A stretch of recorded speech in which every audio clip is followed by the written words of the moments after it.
வணக்கம் நண்பர்களே, விஜயபிரேக் பேசுகிறேன். இந்த கார்ப்பரேட்டில் எப்படி நடந்துக்கணும், என்ன பண்ணால் அடுத்த லெவலுக்கு போகலாம், இதை பற்றி நான் பேசணும்னு நினச்சேன்.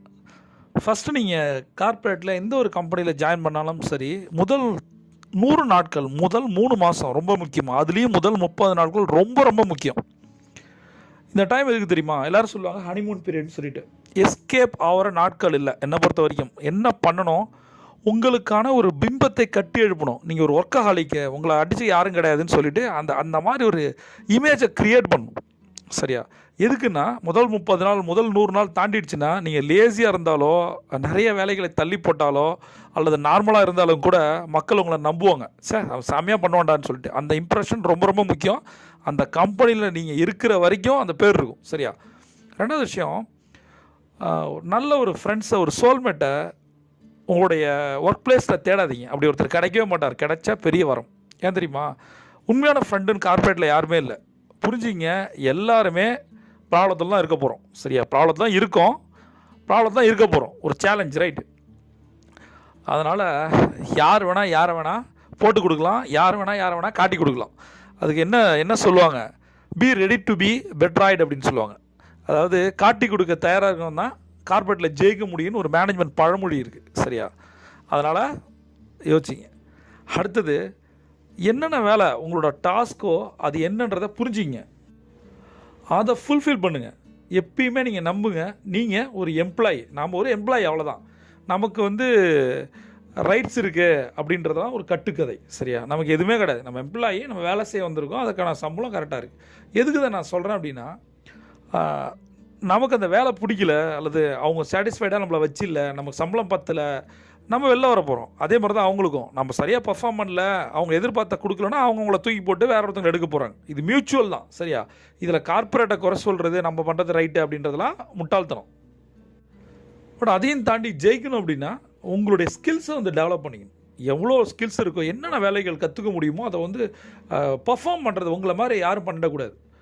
எந்த அளவுக்கு உங்களுக்கு ஒர்க் ஸ்கில் முக்கியமோ அதோட பீப்புள் ஸ்கில் ரொம்ப ரொம்ப முக்கியம். நான் முத ஜாயின் பண்ணும்போது என்னோடய பாஸ் சொன்னது தான், இங்கே நீ எப்படி பெர்ஃபார்ம் பண்ணுறன்னு முக்கியம் இல்லை, இங்கே இருக்கிற பாலிடிக்ஸ் எப்படி ஹேண்டில் பண்ண போகிற. அதான் நான் கேட்டேன். நான் நினச்ச மனசுக்குள்ள, ஏன்டா பாலிடிக்ஸ் ஹேண்டில் பண்ண வந்திருக்கேன், நான் ஏதாவது ஜெயிச்சு அதை பெருசாக பண்ணி ஏதாவது அச்சீவ் பண்ண நான் வந்திருக்கேன், என்ன போட்டு ஏன்டா அப்படி பண்ணுறீங்க. இது எல்லா இடத்துலையும் இருக்குது. பாலிடிக்ஸ் இருந்துக்கிட்டே தான் இருக்கும், நிறைய நடக்கும். அதெல்லாம் தாண்டி வரணும். ஒன்று புரிஞ்சுங்க, உங்களுடைய டாஸ்கில் ஒன்று தான் இந்த பாலிடிக்ஸை ஹேண்டில் பண்ணுறது. அதை கற்றுக்குங்க. அதனால் ப்ரெஷர் ஆகிடாதீங்க. அடுத்தது, உங்களுடைய பர்சனல் லைஃபுக்கும் உங்களோட பிஸ்னஸ் லைஃபுக்கும் ஒரு மிகப்பெரிய ஒரு கேப் இருக்கணும். சரியா? பர்சனலை நினச்சி ஒர்க் பிளேஸில் அஃபெக்ட் ஆகக்கூடாது. ஒர்க் பிளேஸ் நடக்கிற விஷயங்களை வீட்டுக்கு எடுத்துகிட்டே போகக்கூடாது. அதே மாதிரி பர்சனல் விஷயங்களை நிறையா கொலீக்ஸ்கிட்ட ஷேர் பண்ணவும் கூடாது. உங்களோட மைனஸை நீங்களே ஷேரிங்கிற பேரில் காட்டி கொடுத்துடாதீங்க. சரியா? அது நல்லதில்லை. எப்போ உங்களுடைய பற்றியே உங்கள் மைனஸை நீங்களே சொல்கிறீங்களோ அதை விட ஒரு கேவலமான விஷயம் எதுவுமே கிடையாது. அது சில நேரங்களில் ரிவர்ஸ் ஆச்சுன்னா நம்மளால் தாங்கிக்க முடியாது. அடுத்தது, நிறைய பேர் ஒர்க் ஸ்ட்ரெஸ் ப்ரெஷரில் இருப்பாங்க. அதுக்கு அக்செப்ட் பண்ணாதீங்க. ஏன்னா எல்லா வேலையும் இழுத்து போட்டு செஞ்சிங்கன்னா நீங்கள் ஒரு நாள் ஏமாளி ஆகிடுவீங்க.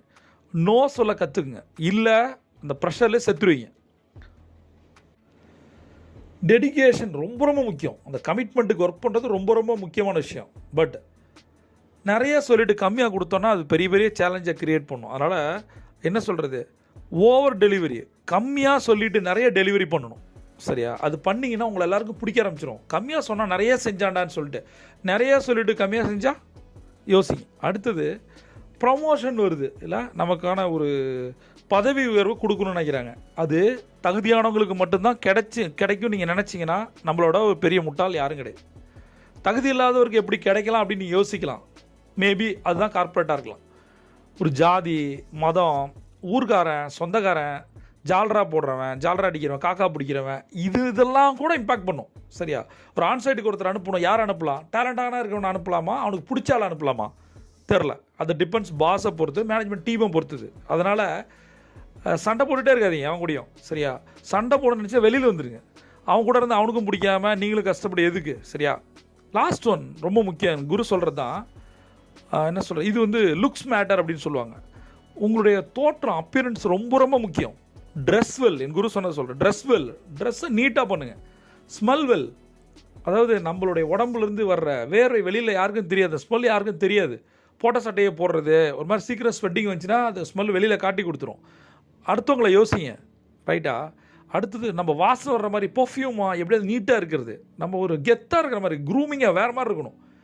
நிறைய பேர் பார்த்தீங்கன்னா ஷூவை பார்த்தாலே தெரிஞ்சிடும். மூஞ்ச பார்க்க மாட்டான். கார்ப்பரேட்டில் ஒரு பாஸ் யாரை பார்ப்போம் தெரியுமா? கீழே பார்ப்பான் காலை.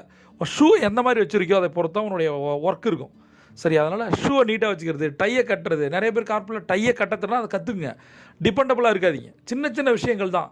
நான் சொன்ன விஷயங்களில் எதெல்லாம் நீங்கள் அனுபவப்பட்டிருக்கீங்க, என்னென்ன விஷயங்கள் எடுத்துக்கிட்டீங்க, உங்களுக்கு ஏதாவது டவுட் இருக்கா? கமெண்ட்டில் சொல்லுங்கள். பிரபஞ்சம் போட்டி தர காத்திருக்கு. நீங்கள் ஒரு சாம்பியன். Zion top.